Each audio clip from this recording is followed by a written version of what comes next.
Ma che scala? La scaletta! Scusa, qui con la scala. Sì, sì, dai, per favore, vada, dai, se ne vada. Passiamo velocemente al prossimo comico, che la serata è lunga. Lui viene da Padova, sì, è un monologhista, come si dice, in erba.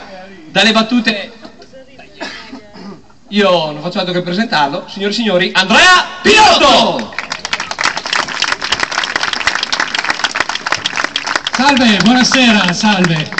Sono molto felice di essere qui a San Martino a Buonalbergo, non peraltro perché io vengo da un altro San Martino di Lupari in provincia di Padova, ecco, sicuramente non lo conoscete. Io ho scoperto tra l'altro che voi siete nati prima di noi, nel senso che San Martino a Buonalbergo è stato fondato nel...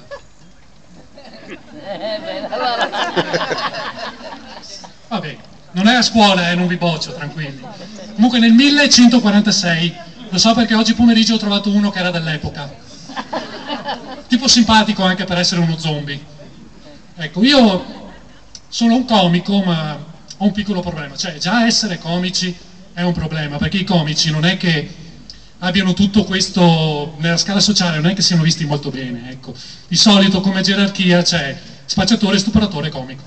Più o meno siamo messi così. Tra l'altro io uno stupratore l'ho anche conosciuto, un tipo anche gentile, nel senso che ha abusato di me, ma fischiettando i Pink Floyd. E questo mi è piaciuto, ecco. No, il mio problema è che sono un comico ma non faccio ridere. No, di solito i miei monologhi funzionano così. Alla prima battuta il gelo tra il pubblico. E infatti. Alla seconda battuta il pubblico prova compassione per me. Alla terza tra di voi i primi movimenti di stomaco però. Alla quarta lì si schierano i cecchini.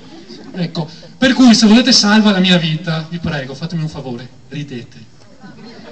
E anche se volete salva la vostra, perché stasera i cecchini sono strabici, per cui io non garantisco dove piglino, Ecco. Comunque il fatto che io non faccia ridere non è colpa mia, è colpa di altre cose che mi distraggono e mi portano via la concentrazione. Per esempio la mia ragazza, ogni santissimo sabato mi porta a vedere i matrimoni. È una sua fissa, lei vuole andare a vedere i matrimoni. Già mi tocca vestirmi elegante che non mi piace. Poi arriviamo là e parte la marcia nuziale.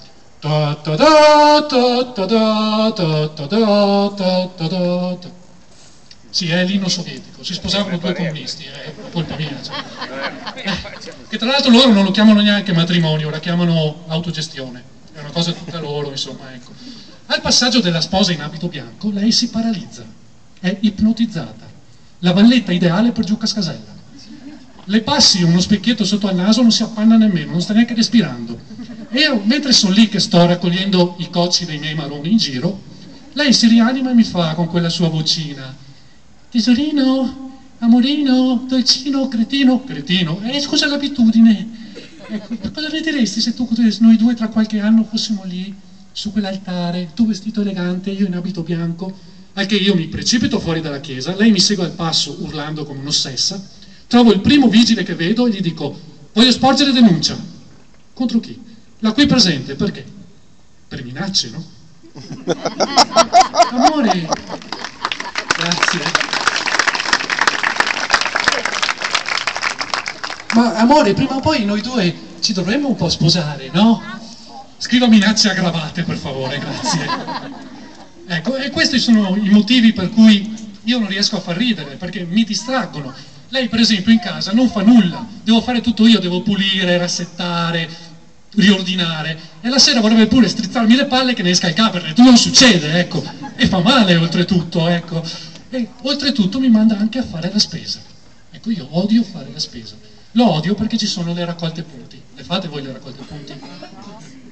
Qualcuno ha detto no, sincera, brava. Io le faccio e il problema mio non sono tanto le raccolte punti in sé, è che hanno una data di scadenza, e io quando arriva la data di scadenza comincio a comprare patacche assurde pur di arrivare alla fine. Per esempio un giorno sono arrivato a casa dal supermercato, ho passato 10 minuti così. Ma perché cazzo ho comprato un test di gravidanza? Cioè devo controllare che non sia rimasto incinta il peluche? E tra l'altro quel giorno, oltre a quello, ho comprato anche smalto per le unghie, una confezione di Tampax, Silk Pill e le ciglia finte che un altro po' cambiavo sesso, ecco, cioè. Non è neanche stata la prima volta che ho comprato cose che non mi servono, no?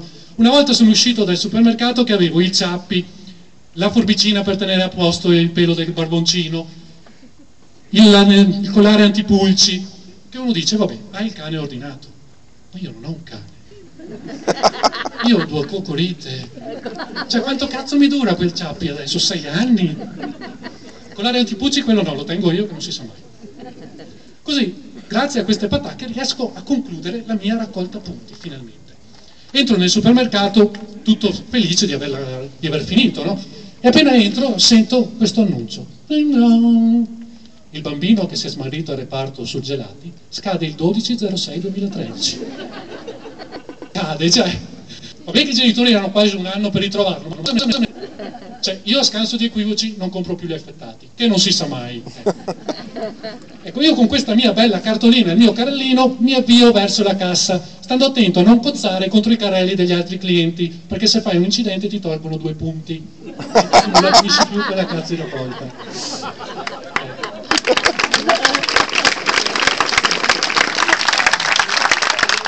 Arrivo dalla cassiera, consegno la tessera, lei la guarda così, la tiene in mano come se avesse una merda in mano.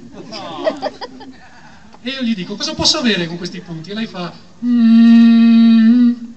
con questi punti può avere la mutanda di Vimini. La mutanda di Vimini? Sì, è ergonomica, bellissima, e poi quando non la usi più non è che la butti. No, e cosa ci faccio? La metti in giardino, ci pianti i gerani. Stupido io. No, guardi, interessante, però se ci fosse qualcos'altro io avrei più piacere, ecco. Sì, guardi, c'è qualcos'altro, ci sarebbe il water col bilancino elettronico. Il water col bilancino elettronico. Sì, è bellissimo perché mentre la fai te la pesa e controlli la tua regolarità. È ottimo. E poi è divertente perché ci fai le gare con gli amici.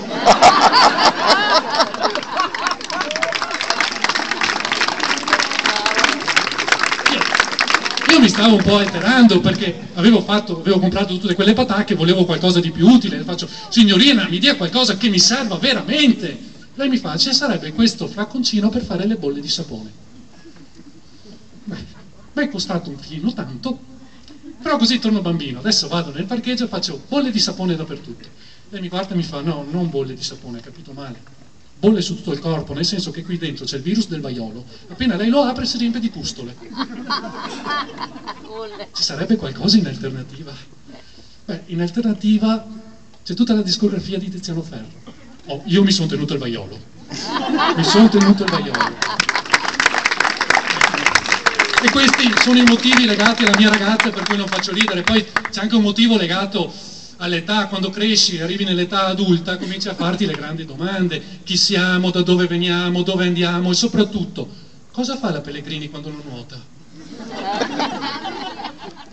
E io, onestamente, in questa età adulta comincio ad avere anche meno tempo per le cazzatine comiche, per fare gli scherzettini con gli amici, insomma. Cioè ragazzi, io ho 35 anni, io ho degli impegni, devo chattare su Facebook. A proposito, ho una notifica, vado a vedere. Grazie.